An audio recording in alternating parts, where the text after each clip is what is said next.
Bhagavatam കാൻഡോ 2 chapter 10.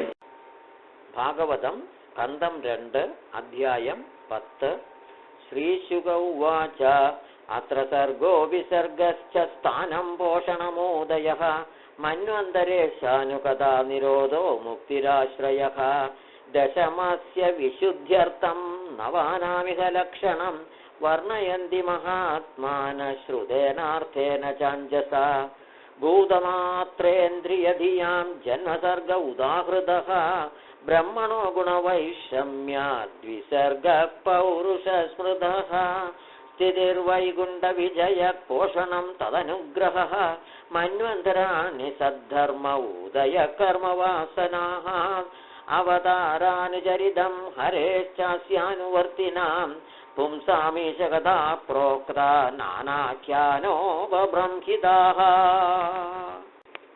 നിരോധോസ്യാനുശയനമാത്മനഃ സഹ ശക്തിഭിഃ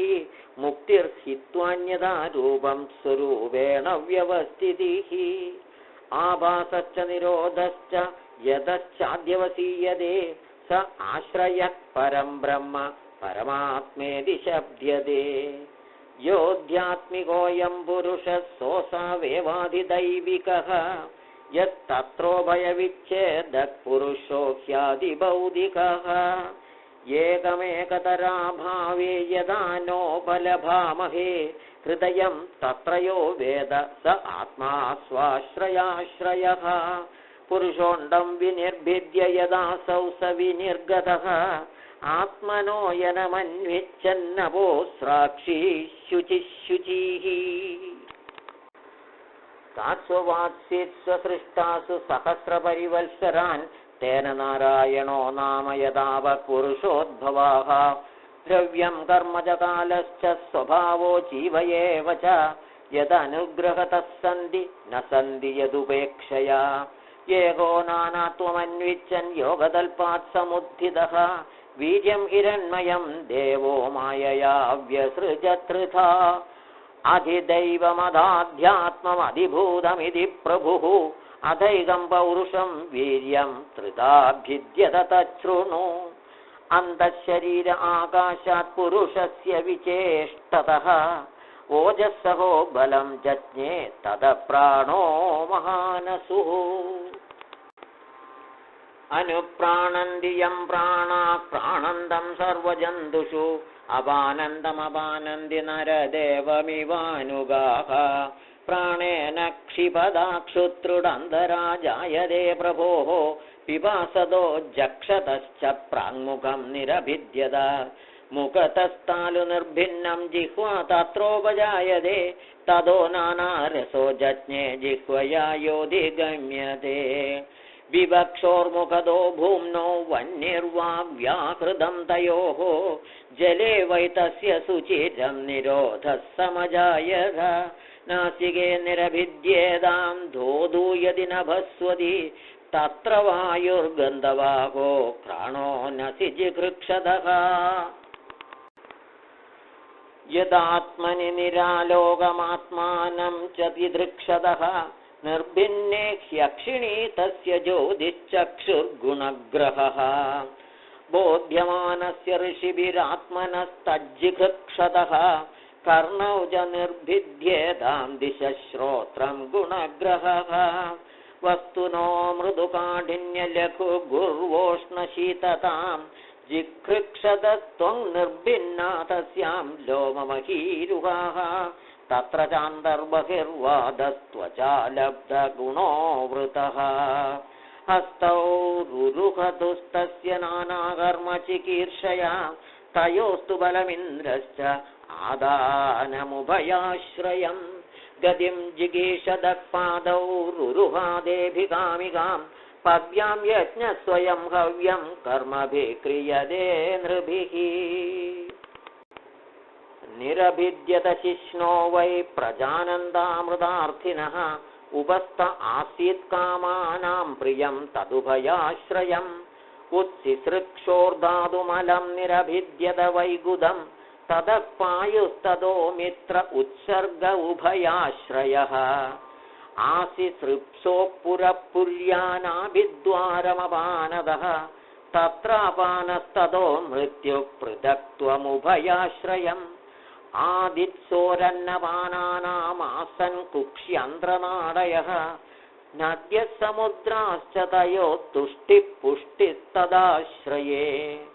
निदिध्यासोरात्ममायां हृदयं निरभिद्यत ततो मनस्ततश्चन्द्रसङ्कल्पः एव च त्वक्चर्म मांसरुधिरमेदो मज्जास्ति धातवः भूम्यप्तेजो मया सप्त प्राणो व्योमाम्बुवायुभिः गुणात्मकानीन्द्रियाणि भूतादिप्रभवा गुणाः मनः सर्वविकारात्मा बुद्धिर्विज्ञानरूपिणी एतद्भगवतो रूपं स्थूलं देव्याकृतं मया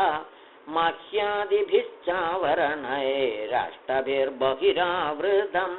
अतः परं सूक्ष्मतममव्यक्तं निर्विशेषणम् अनादिमध्यनिधनं नित्यं वाङ्मनसः परम् अमुनी भगवद्रूपे मयादे अनुवर्णिते उभे अभिनगृह्णन्ति माया सृष्टे विभज्जितः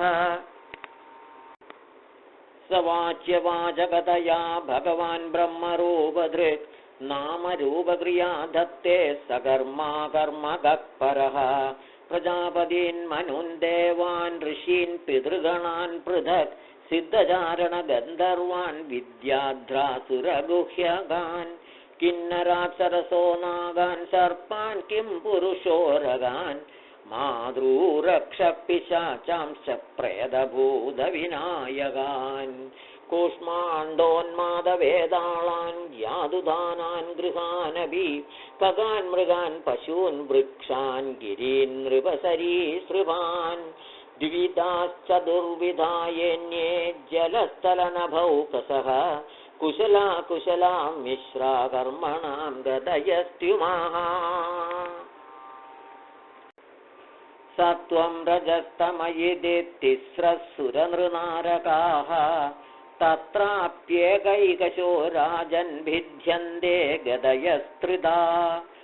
यदेकैकतरोऽन्याभ्यां स्वभाव उपहन्यते स एवेदं जगद्धाता भगवान् धर्मरूपधृक् पुष्णादिस्थापयन् विश्वं तिर्यं नरसुरात्मभिः ततः कालाग्निरुद्रात्मा यत्सृष्टमिदमात्मनः सन्नियच्छति कालेन घनानीगमिवानिलः इद्धं भावेन कथितो भगवान् भगवत्तमः नेद्धं भावेन हि परं द्रष्टुमर्हन्ति सूरयः नास्य कर्माणि जन्मादौ परस्यानुविधीयते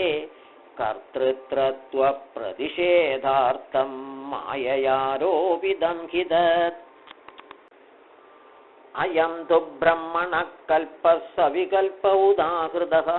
विधिः साधारणो यत्र सर्गात् प्राकृतवैकृताः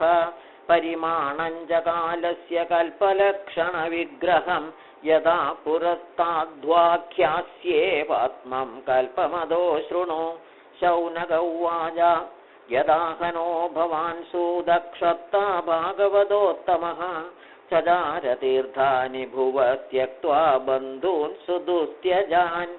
पुत्रकौशारवेस्तस्य संवादोऽध्यात्मसंश्रितः यद्वा स भगवांस्तस्मै पृष्ठस्तत्त्वमुवाचः ब्रूहि नः सदिदं सौम्य विदुरस्य विचेष्टितं बन्धुत्यागनिमित्तं च तथैवागतवान् पुनः सूत उवाच राज्ञा परीक्षिता पृष्टो यदवोचन्महामुनिः तद्वोभिधास्ये शृणुत राज्ञः प्रश्नानुसारतः इति श्रीमद्भागवते महापुराणे पारमहंस्यां संहितायां द्वितीयस्कन्धे पुरुषसंस्थानवर्णनं नाम 10मोऽध्यायः।